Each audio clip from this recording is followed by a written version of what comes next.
You know what's crazy? You could be earning $2, $3, $400,000 or more as a dentist. But if I looked at your investment portfolio, it might look more like a teacher or an accountant or anyone else who walked into the same bank last month. Here's the thing that I've agonized about for years. If your wealth plan is built on the same products as everyone else is buying, then don't be surprised when it takes you decades to get free.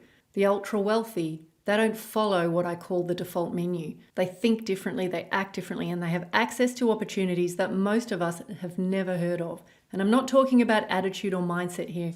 I'm talking about the actual strategies that compound wealth faster, give you more control and more ways to win.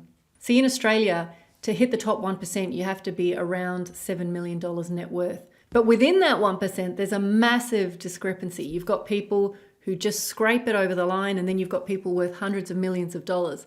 And that gap, it's not just about luck or timing, they are just playing a different game. Most dentists, they get told the same story. Managed funds, maybe some blue chip shares, throw in a rental property or two, maybe a commercial property. It's safe, it's respectable, and it's set and forget. But here's what they don't tell you. It's also the slowest possible path to financial freedom. So today what I want to do is unpack the other side of the investing universe, the side that your planner, your banker, and definitely your property marketer will never show you. Because the fastest way to build wealth isn't about working harder in your practice. It's about thinking completely differently about where you put your money to work. So let me start with what I call the default menu. It's what you get offered when you walk in and sit down with any traditional financial planner. You're talking managed funds, ETFs, maybe a term deposit if they're feeling conservative. And if they want to seem sophisticated, maybe they'll throw in a geared share portfolio or an investment property. Now, I'm not saying these are terrible investments, but what I realized after years in the industry is they're not designed for your freedom. They're designed to keep you invested for 30, 40 years, compounding slowly while someone else clips the ticket for fees every single year. The model works perfectly. If your goal is to retire at 65 and live off a 4% withdrawal from a portfolio that you can't really control, then that's great. But what if you want to get off sooner? What if you want the option to step back at 40 or 50? Suddenly the maths doesn't work anymore. And this is exactly where the ultra wealthy, they do something different. They don't put all their faith in public markets delivering their future. They spread into opportunities that give them more leverage, more income, and that is the key part, more say in how things turn out. So here's the uncomfortable truth that took me way too long to figure out. The reason you only hear about mainstream investments isn't because they're the best fit for you. It's because they're the best fit for your advisor's business model. So think about it. Your planner makes money by keeping you in their system, publicly listed markets, managed funds and products that they can charge ongoing fees to manage. The longer you stay put, the more predictable their income is. If you knew about all the other opportunities out there, you might start asking awkward questions. You might want to take some control back, and that is the last thing they want. Their business is built on you handing them the keys and walking away. Your freedom is built on the exact opposite. Becoming someone who understands their own investment options and makes informed decisions. I learned this the hard way. The ultra wealthy never outsource blindly. They do hire experts, absolutely, but they never let go of the steering wheel. And don't get me started on the property investment world here in Australia. It's basically an ecosystem built on middlemen, buyers, agents, property experts, marketers, everyone taking their cut along the way. I know because I was part of it for years. I've seen how the sausage gets made. You want to know why housing is so expensive? Every time someone steps into the market, there's a chain of people helping them get a good deal. Every single one takes a slice. Developers, they build their margins in. Marketers, they take their margin. Buyers agents, they take their margin. Not all of it is transparent, and it often gets baked into the price that you pay.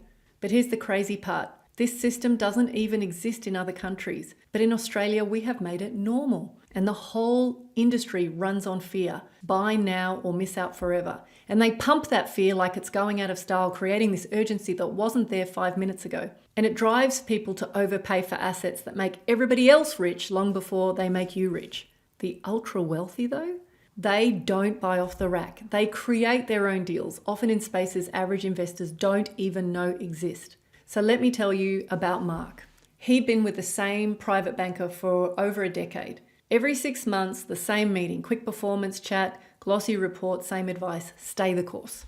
Mark told me he'd literally been having the same conversation for 5 years straight.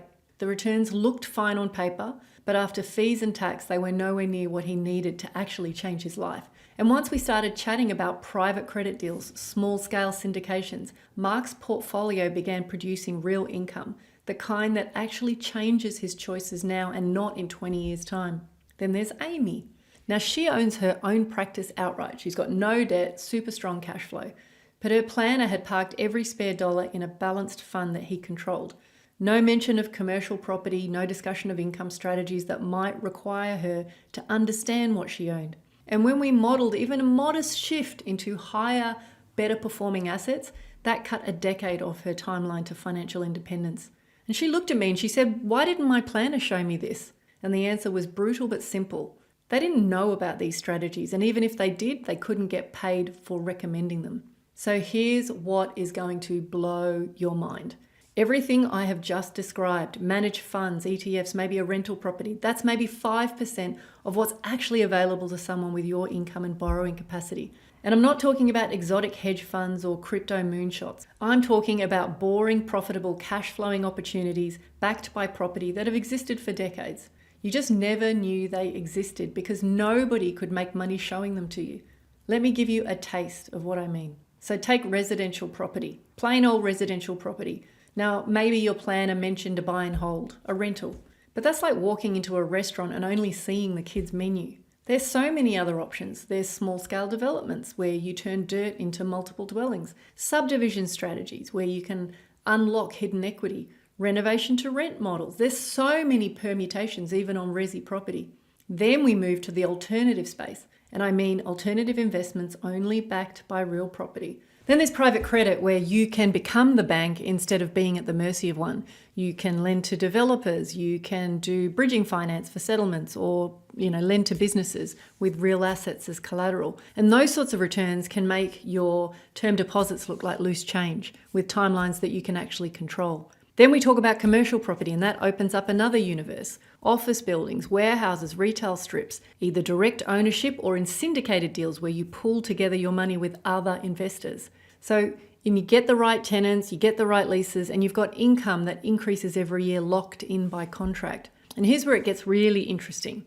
Now, there are specialized niches that most people don't even know are investment categories. Self-storage facilities, childcare centers, retirement villages, and they all work because they're driven by unstoppable social trends.